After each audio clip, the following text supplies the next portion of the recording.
Hi friends, నేను మీ మహాతో ముచ్చట్లు ఛానల్కి స్వాగతం అండి. ఎలా ఉన్నారు అందరూ? అందరూ బాగుండాలి, అందులో నేను ఉండాలి. ఇప్పటి వరకు సన్నని జల్లు పడి ఇప్పుడే వర్షం ఆగింది ఫ్రెండ్స్. నేనైతే మార్నింగ్ లేచిన దగ్గర నుంచి వర్షం ఆగిపోవాలని దేవుడికి దండం పెట్టుకుంటున్నానండి. ఎందుకో తెలుసా? ఈరోజు ఒక పెళ్లి ఫంక్షన్ ఉంది ఫ్రెండ్స్. మరి ఆ ఫంక్షన్ ఎవరిదో తెలుసుకోవాలనుకుంటున్నారా? వీడియో చూస్తూ ఉండండి, చెప్తాను. ఇప్పుడైతే పిల్లల్ని స్కూల్కి పంపించాలి కాబట్టి వాళ్ళ క్యారియర్ అయితే రెడీ చేస్తున్నాను ఫ్రెండ్స్. ముందుగా వాళ్ళ కోసం వేడి నీళ్లు కాచి మరొక ప్రక్కన అయితే అన్నం ఉడుకుతుంది చూసారా. ఈ రోజు టిఫిన్ కింద అయితే చిన్న పునుగులు వేశానండి. మా వాడు ఏమంటున్నాడో తెలుసా? నేను హోటల్ పెట్టుకోవాలంట, అంత టేస్ట్గా ఉన్నాయి మమ్మీ అని చెప్తున్నాడు.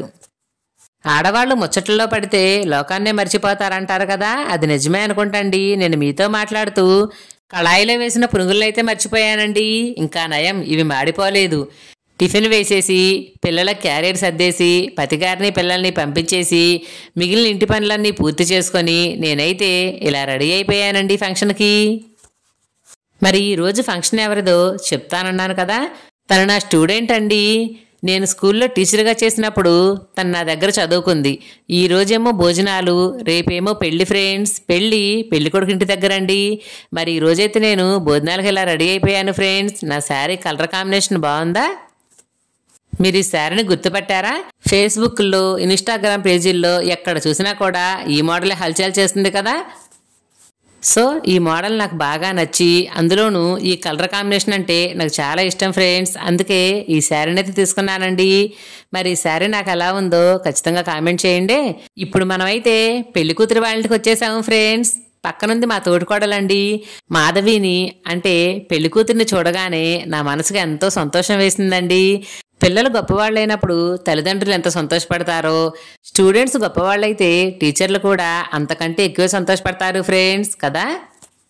పెళ్లి కూతురు కూడా జాబ్ చేస్తుందండి. తన కాబోయే హస్బెండ్ కెనడాలో జాబ్ చేస్తున్నాడంట.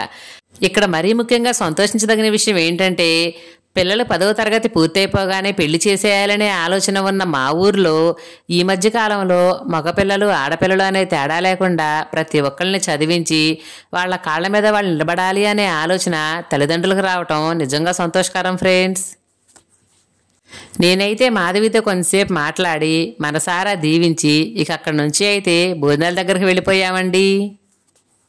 ఒకప్పుడు పెళ్లి భోజనాలంటే 4 రకాల కూరలు, పప్పు, చారు, అప్పడం, పెరుగు అంతే.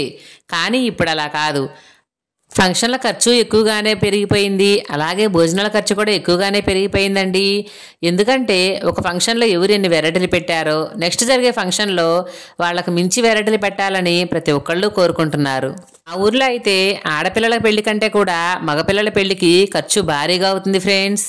మరి ఇప్పుడు భోజనాల్లో వెరైటీస్ వచ్చేసి కేసరి, బంగాళదుంప బజ్జీ, పులిహోర, పప్పు, బంగాళదుంపల ఫ్రై, కాలీఫ్లవర్ ఫ్రై, వంకాయ పచ్చనిపప్పు కూర, దోసకాయ పచ్చడి, సాంబారు, అప్పడం, పెరుగు. ఇక మేమైతే భోజనాలు ముగించుకొని ఇంటికి వెళదామనుకుంటే అప్పుడు గుర్తొచ్చింది ఫ్రెండ్స్, అసలు పెళ్లి కూతుర్ని సింగిల్గా వీడియో తీయలేదు నేను. ఎందుకంటే మీకు అందరికీ చూపించాలి కదా. లైట్ ఆనియన్ పింక్ శారీలో ఎంత బాగుందోనండి. తన వెనక బ్యాక్ సైడ్ డెకరేషన్ కూడా అదిరిపోయింది కదా ఫ్రెండ్స్.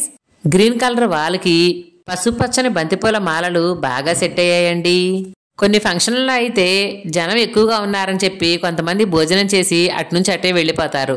కానీ ఇక్కడ మాత్రం ఖచ్చితంగా ప్రతి ఒక్కళ్ళు వచ్చి పెళ్లి కూతురిని పలకరించి ఫోటో దిగైతే వెళుతున్నారండి.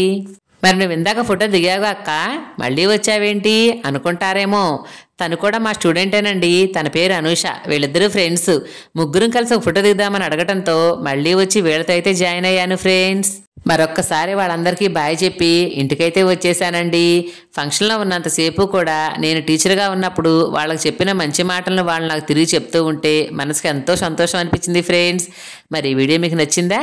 నచ్చుంటే ఖచ్చితంగా లైక్ చేయండి. నా ఛానల్ సబ్స్క్రైబ్ చేసుకోండి. Thank you.